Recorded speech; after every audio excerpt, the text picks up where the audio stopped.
My father was in the Navy. My father was a naval pilot, yeah. And you moved around and then settled in like LA area? Well, my parents divorced when I was young, and then my mom moved us to California. And then I was in LA by the time I was 9. Okay. I packed myself up, and I'm going to Hollywood. I'm becoming a big star. You left 9 years old. You left home on your own. And yeah, I left it on my own. Got the stick with the bag on it. My dog at my side. Well, I was when I was 16 years old, I was walking in Los Angeles, and somebody came up to me and asked if I would, you know, it was an agency, it's still around today, coast to coast, and they'd asked if I wanted to model and act, and I went, all right, and you know, so I started going on auditions and getting some gigs, and then I started modeling, and then that just kind of led me to Europe and New York, and then from New York I got Days of Our Lives, and moved back to LA. And what is anybody in your family in the entertainment? well, I do. My mother is an actress, and that's why we moved to Los Angeles. Okay. I hated school. Period. You know, I do. That's one. I do have few regrets in my life, and one regret in my life is the fact that I quit too soon. To, you know, it wasn't necessarily I quit at modeling or quit, you know, to model and act. It was because I quit because I just hated school. And I had more of a life outside of school than I did inside it. That it had more to do with that. I didn't like the whole clique process, the whole, you know, who's popular, who's hot, who's not. And the funny thing is I happened to choose an industry where that's all it's about. It's really sad. I'm telling you, all you young people out there, don't think it goes away. It just gets more insipid as it goes along. It gets more entrenched. Doesn't change. So fast forward, you got the job on Days of Our Lives. Was that your first television role? Outside of Days of Our Lives, was my first acting role outside of commercials. Wow. Did you do any famous commercials we would know? I did do one commercial that you can find on the internet. We found it. I was at work like a year ago, and we were talking about stupid things that we've all done, and we were looking to see if we could find it on YouTube and other different sites, and I found a Go-Go's commercial that I did with the Bugle Boy. It was Bugle Boy with the Go-Go's, and so it's like the Go-Go's when they came back out of retirement, in a sense. This is way back in the early 90s, and they're playing a concert, and they stop playing, you know, because one of them gets distracted, and Belinda Carlisle walks over to the guitarist and goes, and she walks over to the mic and she goes, "Excuse me, so-and-so, and, you know, you in row whatever, seat whatever, are those Bugle Boys you're wearing?" And the crowd parts, and it's me wearing the ugliest outfit on the face of the... I was like, wow, that was an ugly outfit. I don't remember how ugly that was. And I say, why, yes, they are Bugle Boys. And the only thing, but I say it, my voice cracks, like, why, yes, they are Bugle Boys. And that's my claim to fame. Yeah, Days was a really interesting experience. I was there altogether 8 years. I learned that it's good to make a living doing what you love.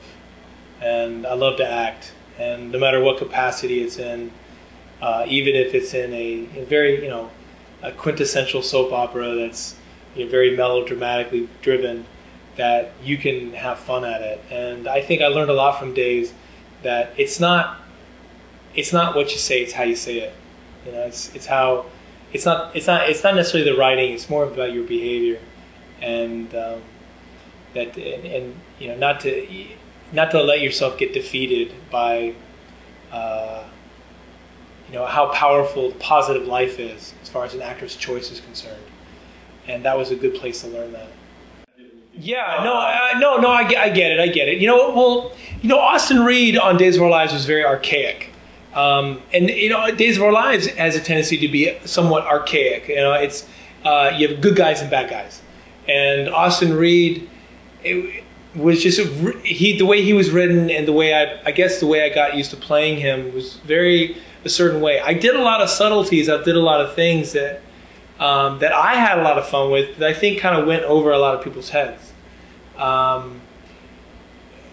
Brad was much more obvious to who I am. I got to really play and be ironic, to be silly, to be goofy. Now I would try to do that with Austin, and they'd say, no, we don't like, no. You know, like, leading men don't do that. We don't like that.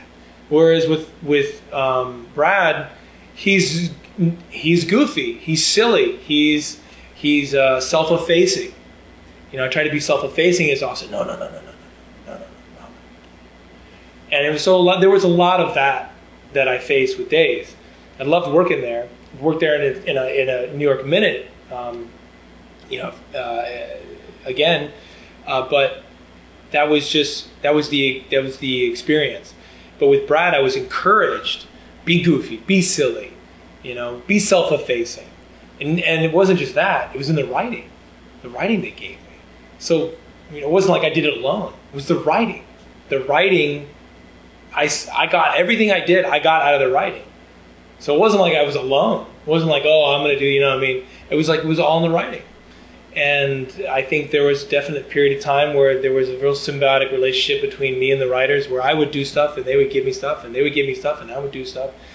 And there was maybe a subconscious kind of feeding off of each other, which I was in seventh heaven. I'm having the time of my life because I get to be me, even though I'm not me, because I'm not like Brad in a lot of ways. You know, I'm not nearly as quick-witted as Brad is. I'm not nearly as, I'm not.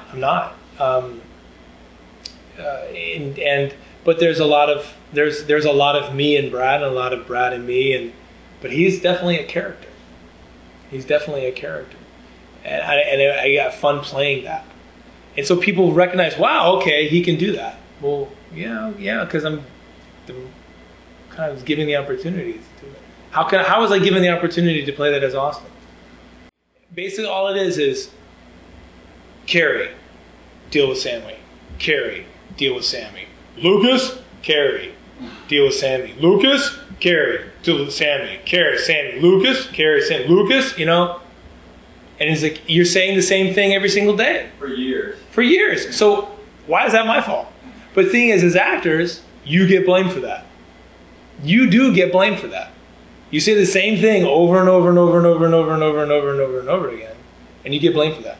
But it's like it's the role, it's the character. Well, Sam's, I think, is a journeyman. He's looking to make his voice. He's really he wants his voice to be heard, and he's looking for to be recognized, not just commercially, but artistically. He wants to do something different. I think he's looking for purpose. You know, like, hey, I'm not like everybody else. I have a voice, and my voice is real specific. And I think isn't that what all artists are doing? What all actors are doing? What all writers, we all want to do is try to be, look, this is me, and I'm going to tell a story, and I'm going to be different than everybody else. And sometimes people are different, and they try too hard. And I think he's in that position of really trying too hard and holding on too tight. The thing that drew me to the script was actually just hoping to get it. It wasn't like, you want to do this, Austin? Let me read it first. It was like, oh, I'll audition for this, great. It was like fantastic. I think what I liked about it is it read like a play. It was an actor's script. It wasn't full of direction as far as, okay, you know, shots and angles. It was just 7 scenes. Very actor-driven, excellent writing. It's all about relationships, me and you. What's our relationship about? What's going on in this scene? What am I trying to get from you? What are you trying to get from me? It's simple, you know, simple storytelling. I highly recommend the film because it's not going to be a waste of your time. I think it's an excellent film. I think it is thought-provoking for anyone that's trying to reach outside themselves. I think it's very human. I think it's a good story. It's very well executed. It's really well done. It's got excellent writing, good direction, good acting. You know, it's simple in its storytelling. It's not a waste of your time.